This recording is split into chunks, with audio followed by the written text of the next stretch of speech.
Questions to the Prime Minister. Mims Davis.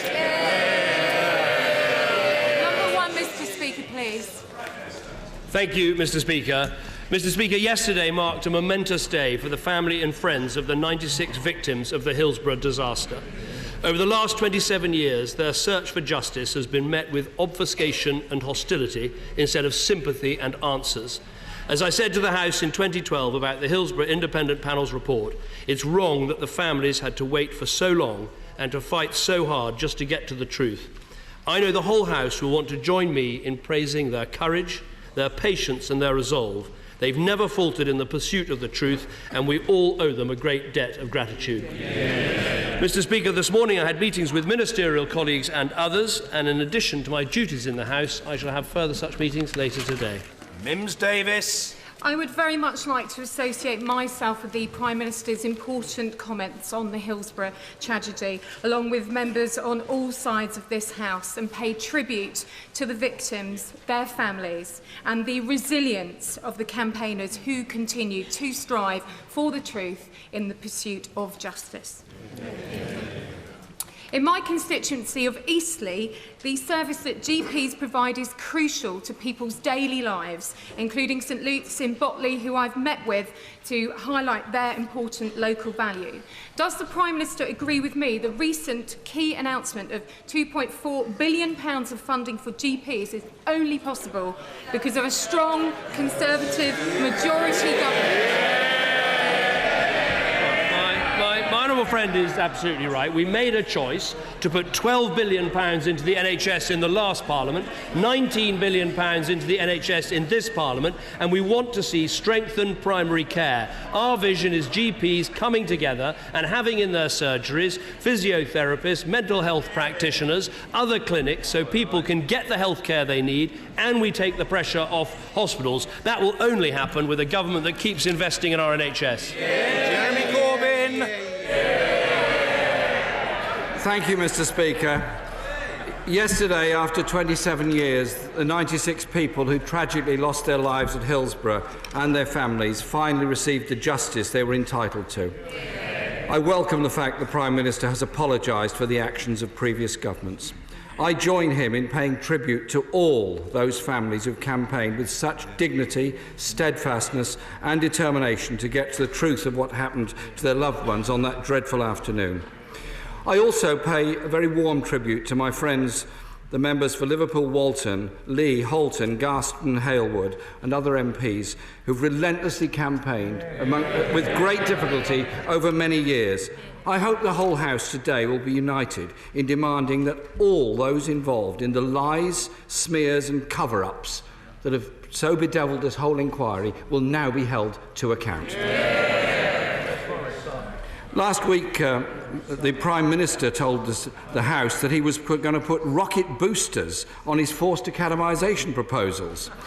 This weekend, in the light of widespread unease, including amongst his own MPs, it seems the wheels are falling off the rocket boosters. And the government is considering a U-turn. Can the Prime Minister confirm whether or not the U-turn is being prepared for or not? First of all, let me join the right honourable gentleman in praising those who campaigned so hard and so long to get justice for the victims of Hillsborough. This whole process took far too long, but I think it is right, and I pay tribute to the honourable member for Lee, that we had that Jones report. We responded to the Jones report. I also want to mention the former Attorney General who took the case to the High Court for the government himself to argue for that vital second inquest. Turning to the issue of academies, I haven't yet met a rocket booster with a wheel on it, but I'm sure rocket science isn't really my subject, and I think apparently it's not his. I will repeat again, academies are raising standards in our schools, and I want a system where it's heads and teachers running schools, not bureaucrats. Well, there wasn't much of an answer there, but so can the Prime Minister tell us whether he will? If the members opposite would be patient enough they might hear the question I'm putting to the Prime Minister, which is another very simple one. Could he tell us whether he will bring forward legislation to force, against the wishes of good and outstanding schools, to become academies in the upcoming Queen's speech? Yes or no? Obviously, I can't really preempt what's in the Queen's speech, but on this one example, I can help him out. We're going to have academies for all, and it'll be in the Queen's speech.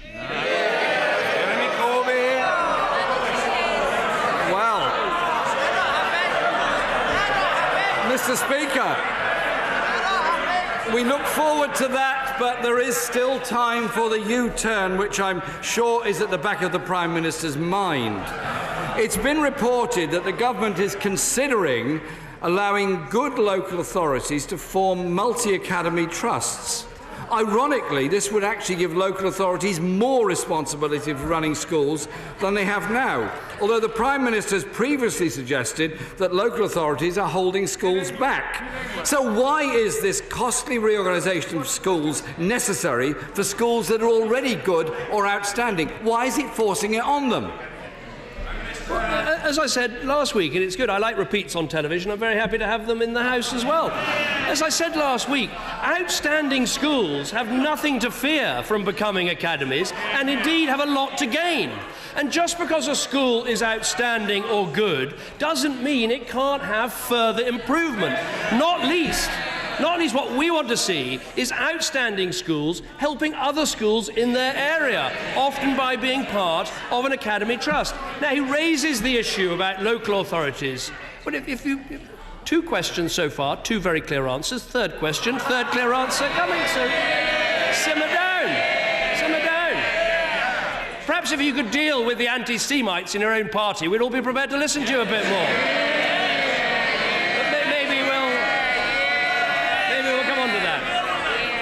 Of course, there are lots of ways that schools can become academies. They can convert and become academies. They can be sponsored by an outside organisation. They can work with other schools in the area. They can look at working with the local authority.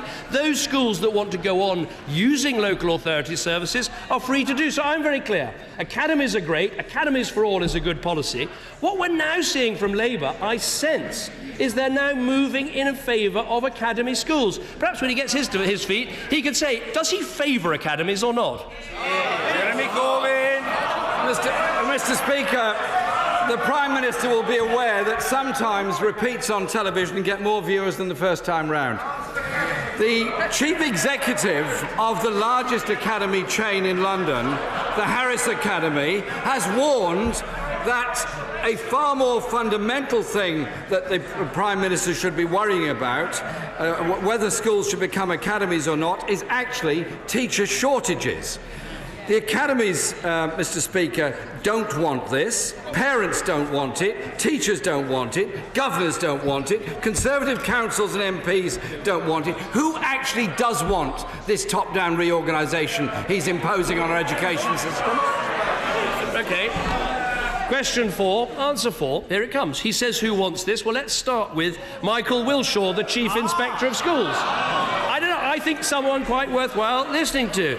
Academisation can lead to rapid improvements, and I firmly believe it's right to give more autonomy to the front line. OECD, shall we try?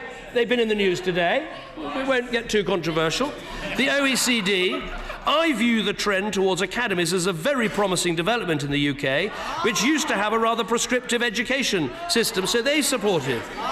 What about endless academy trusts who support it? Now, he asked another question, very keen for full answers. If you shout, you won't hear the answer.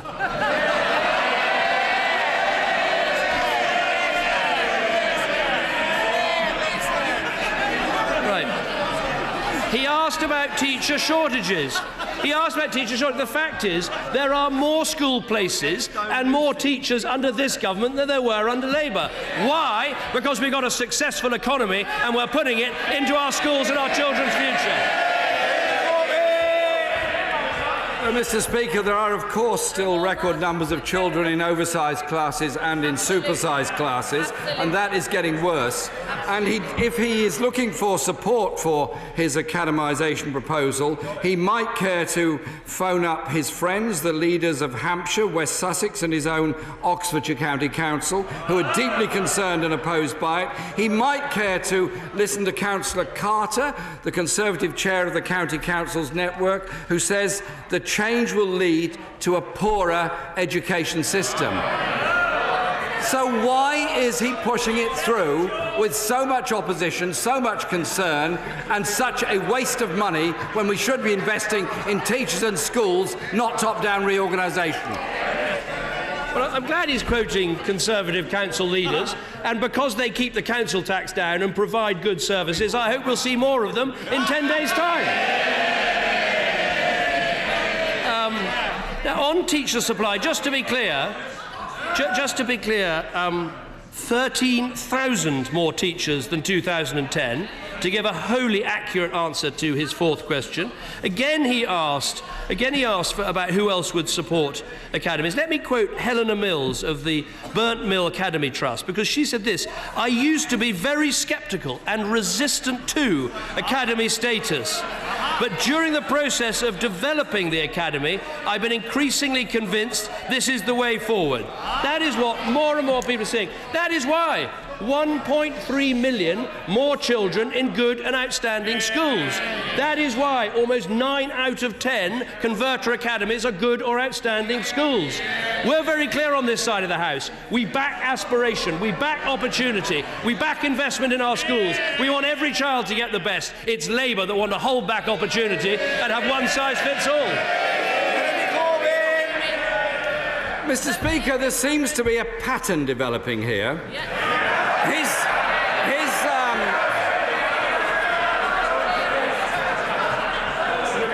The pattern is quite simply this. He has a health secretary that's imposing a contract on junior doctors against the wishes of patients and the public and the rest of the medical profession. Yes. He has an education secretary imposing yet another Tory top-down reorganisation that nobody wants. When will his government show some respect and listen to the public, parents and patients, and indeed professionals who've given their lives to public service in education and health, and change his ways, listen to them and trust other people to run services rather than imposing things from above? I tell him the pattern that is developing. We can see 1.9 million more people being treated in our health service. We can see 1.3 million more children in good or outstanding schools. That's the pattern that's developing. A strong economy, investing into our public services. The other pattern that I've noticed, standing at this dispatch box, is I'm on my 5th Labour leader, and if he carries on like this, I'll soon be on my 6th. Thank you, Mr. Speaker.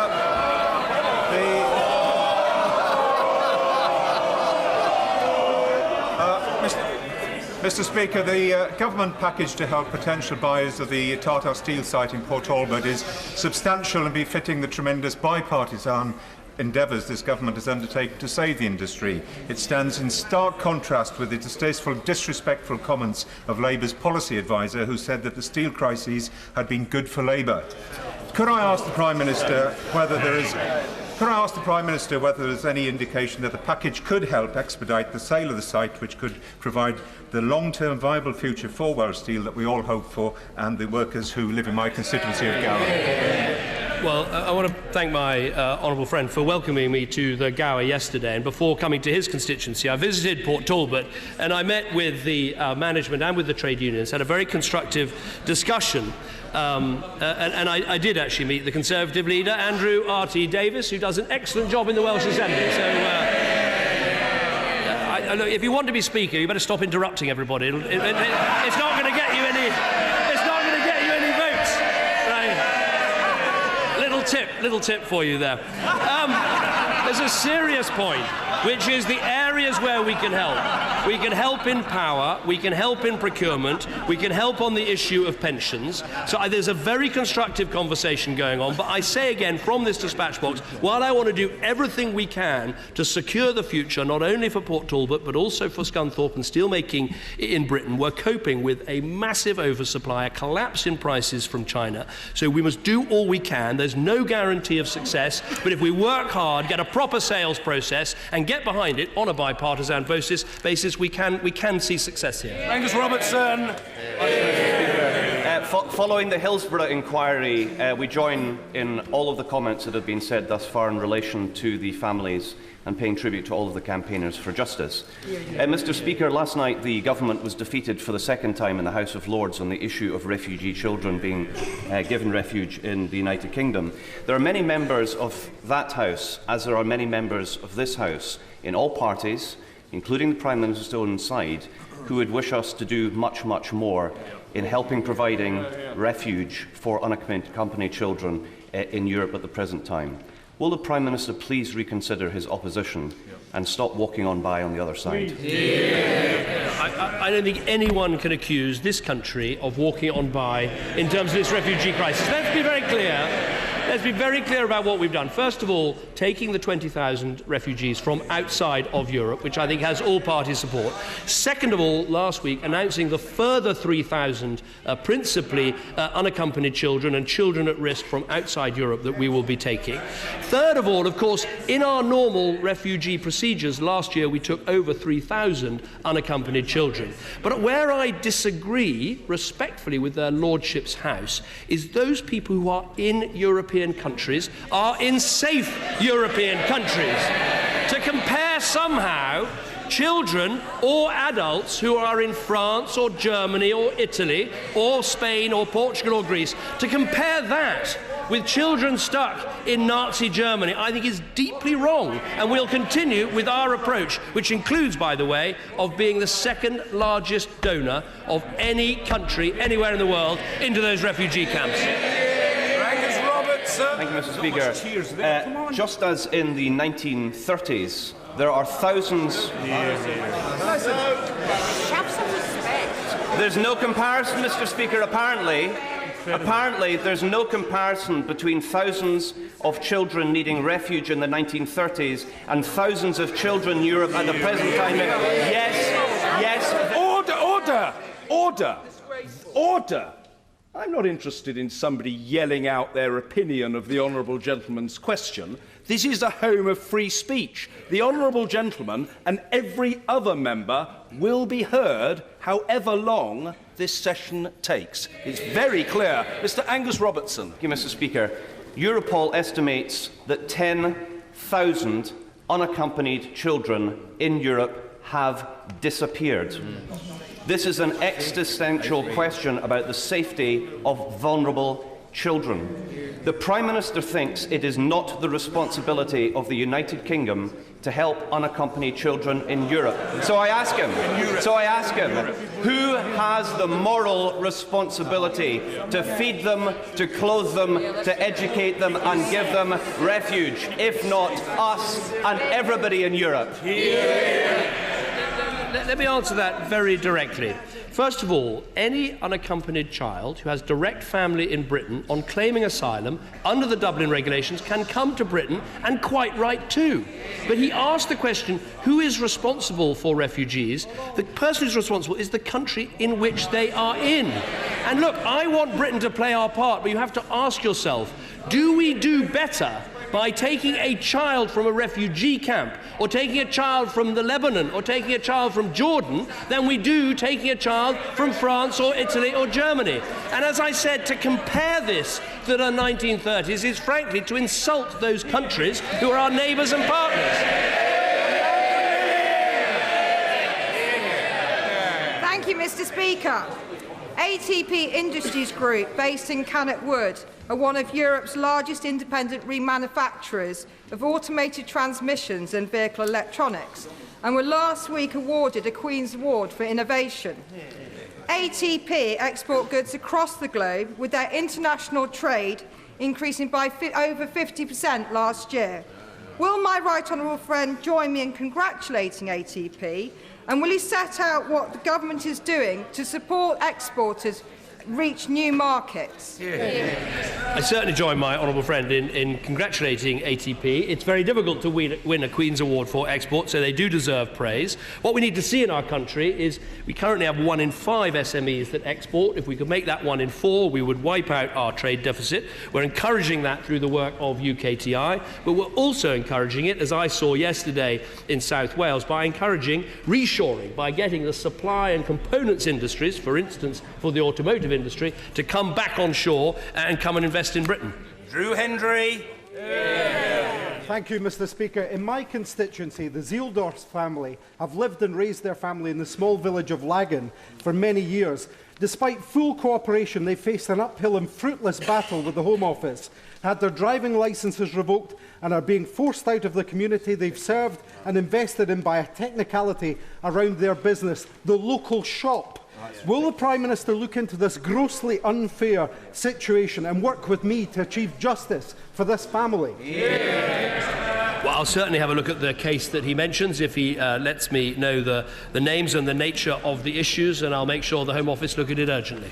Ben Howlett. Mr. Speaker, as the Prime Minister will know from getting stuck in traffic on his way into Bath just before the general election last year, my constituency is plagued by high air pollution and also congestion too. Now, given this government's commitment to invest billions of pounds in infrastructure, something that the previous Labour government failed to do in 13 years, will the Prime Minister look at committing to look at the construction of the long overdue and much needed missing A3646 link road to the east of my constituency?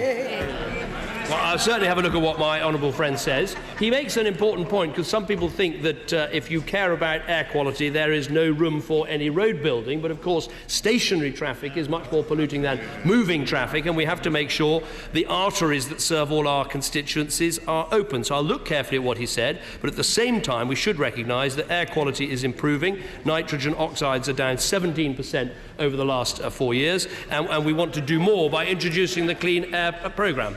Ben Bradshaw.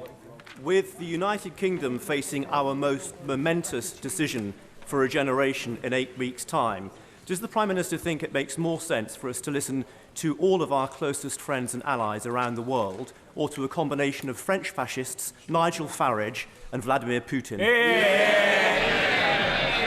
Well, I'm glad he takes the English pronunciation of Farage rather than the rather poncy foreign-sounding one that he seems to prefer. I think that's a thoroughly good thing.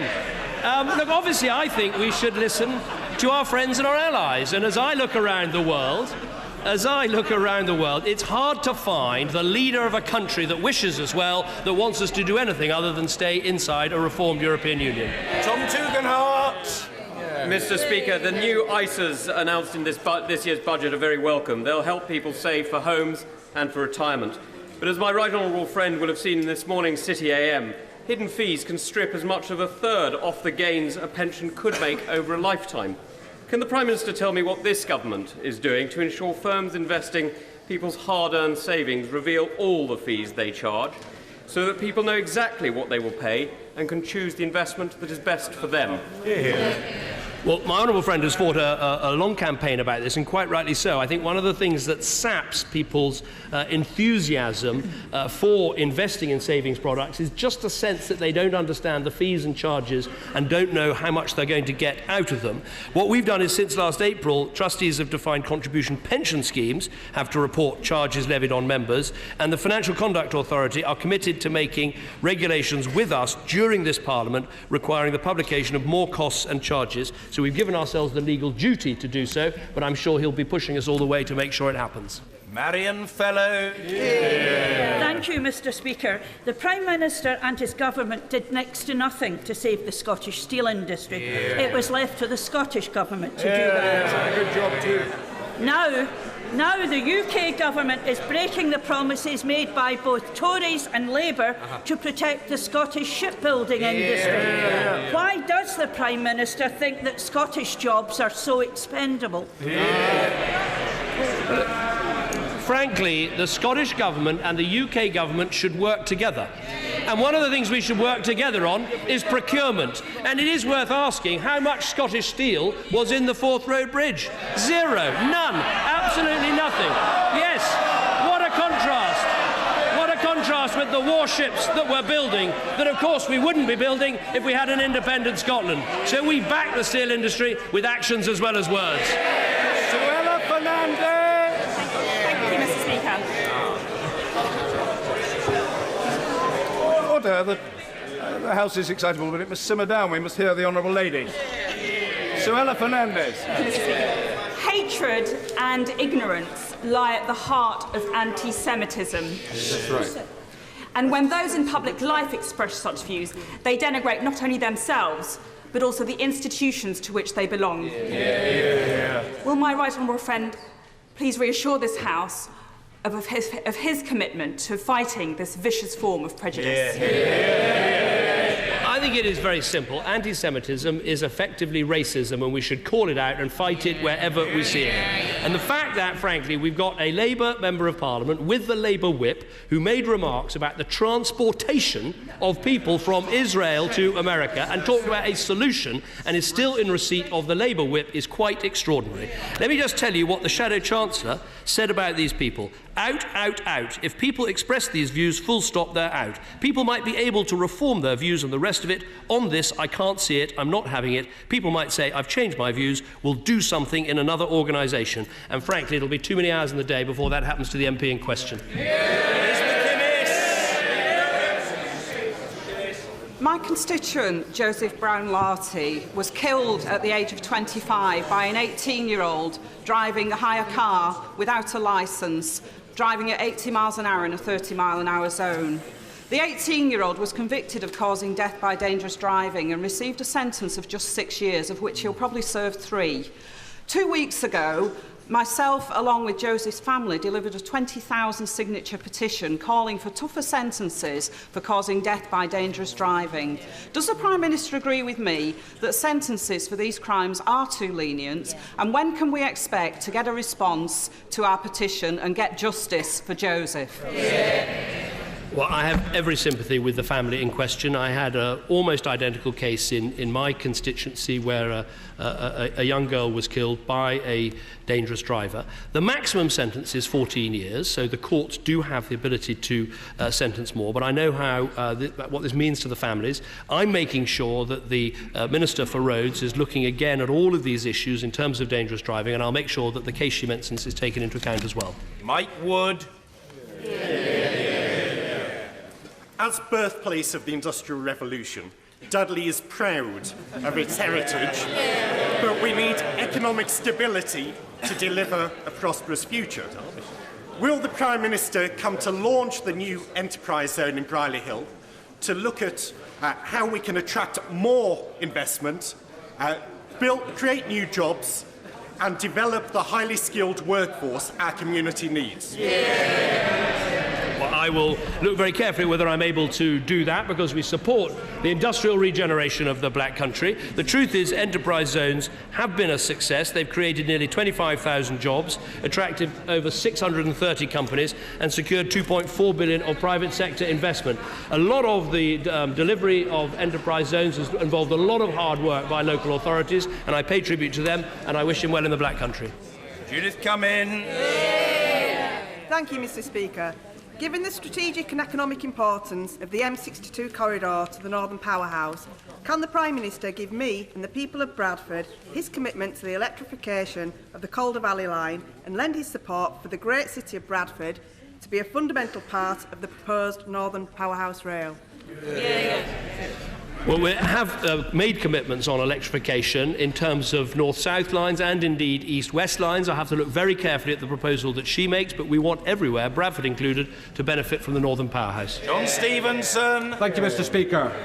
Nuclear matters in Cumbria. We have the nuclear legacy at Sellafield, defence work at Barrow, and the prospects of serious investment in a new nuclear plant at Moorside. Given the apparent opposition to nuclear from the parties opposite, can the Prime Minister confirm that the long-term decisions for both nuclear power and defence will be made in a timely manner? Well, my honourable friend is absolutely right that Cumbria does depend to a large extent on jobs from the industries that he mentions. Now, obviously, on Sellafield, we continue to invest in reprocessing and in the procedures there. We also are looking at, as he knows, redeveloping our commercial nuclear industry, starting with the vital decisions at Hinkley Point, which then could have very great benefits for other areas that want to see nuclear power stations. And of course, Barrow is home to the development of our nuclear submarines, and we will be holding a vote in this House to make sure we renew our Trident in full. Mr. Speaker, the Prime Minister has just suggested that child refugees alone in Europe are safe. There are children's homes full in Italy and Greece, and over 1,000 children will sleep rough in Greece alone tonight. How are they safe? 10,000 children have disappeared in Europe. How are they safe? The agencies say that children are committing survival sex. They are being abused, subject to prostitution and rape. It is not insulting other European countries to offer to help. They want us to help. So will he reconsider his position on Alf Dubb's amendment before it comes back to the vote, and stop with his attitude to lone child refugees, putting this House and this country to shame? She asks if we are helping other European countries, and we are helping other European countries, not least with the £10 million we recently announced. But I would say the crucial point is this: how do we in Britain best help child refugees? We think we help them by taking them from the refugee camps, taking them from Lebanon, taking them from Jordan, taking them when they come to this country. That's what we're doing, and we have a proud record and nothing to be ashamed of. Mr. Nigel Adams. Thank you, Mr. Speaker. Several small businesses I've met with in Tadcaster last week are being treated appallingly by insurance companies. 4 months after the floods, claims have not been settled, and renewal premiums are being hiked to astronomical levels. The government has rightly helped introduce the flood re-scheme to help homeowners after flooding. Does my right honourable friend agree with me that the same protection should be given to small business owners too?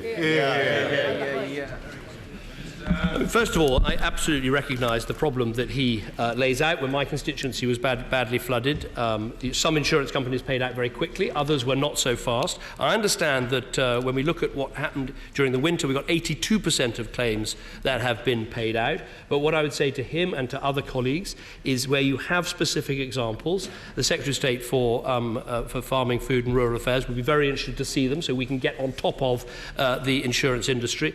On the issue of whether we need a flood re-style approach to small businesses, we're looking specifically at that to make sure that small businesses can get the insurance they need. Emma Reynolds. Speaker, 3 years ago, whilst on holiday in France, my mother fell seriously ill. Thanks to the French health service, she received excellent treatment, was diagnosed with cancer, unfortunately, but she is doing well today, thanks to our NHS as well. Millions of Brits every year travel to other EU countries and benefit, like my mum, from the European health insurance card. What would happen to that card should we vote to leave on the 23rd of June? Well, first of all, on behalf of the whole House, can I wish her mother well in her treatment and the treatment she's getting from the NHS. I think the Honourable Lady raises an important point, which is this is one of the benefits that we have now. Many of us will have used it ourselves or with our own children, and actually we think we can make the system even better as we are. And it's for those who want to leave the European Union who have to explain, if we were to leave, would we still be able to access this and other such systems, which are very handy for people in going about their holidays. Dr. Julian Lewis. Whatever the outcome of the EU referendum, does the Prime Minister agree that one thing that will never diminish is the mutual affection and admiration between Britain and our great ally France? In that connection, will he pay tribute to the people who fought and won the Normandy campaign, such as the late Captain Paul Cash, who was killed fighting in Normandy at the age of 26, having won the Military Cross, and was the father of the honourable member, my friend, the honourable member for Stone, and Sergeant Peter Kahn, who at 93 is at Westminster today, who built the Bailey bridges that enabled the breakout from the Normandy beachhead, and who will be receiving the Légion d'honneur in a typically generous gesture from our French allies. I certainly join my honourable friend in paying tribute to all those who served, and particularly those who fell in that heroic campaign. One of the proudest things I've been able to do as Prime Minister was to go to the 70th anniversary and go to that vigil where our gliders came in to prepare for those landings, and to go to Gold Beach and to see the incredible work that was done. So we should remember what they did, and we should remember what it was that they gave their lives for, which was to achieve peace on our continent. Finally, Christian Matheson. Thank you, Mr. Speaker. My constituent Deborah has HIV that she contracted via a partner who had received a contaminated blood transfusion. My constituent Neil has hepatitis, again from a contaminated transfusion, and he now needs a second liver transplant. Neither of them can hold down a full-time job because of the catastrophic effects on their health of their conditions, so they both absolutely rely on the support from the state that the government is now planning to slash in half. I simply ask the Prime Minister, why is the government so willing to attack people whose only offence, whose only mistake was to be unlucky? Well, first of all, what we said before the election was that we had set aside £25 million to help those who were infected with HIV because of contaminated blood. We've actually raised that since the election to over £100 million, and we are currently consulting with all the groups about how best to use that money. So actually we're going to be doing more than we said at the election time, but it's very necessary because these people have suffered through no fault of their own. Order.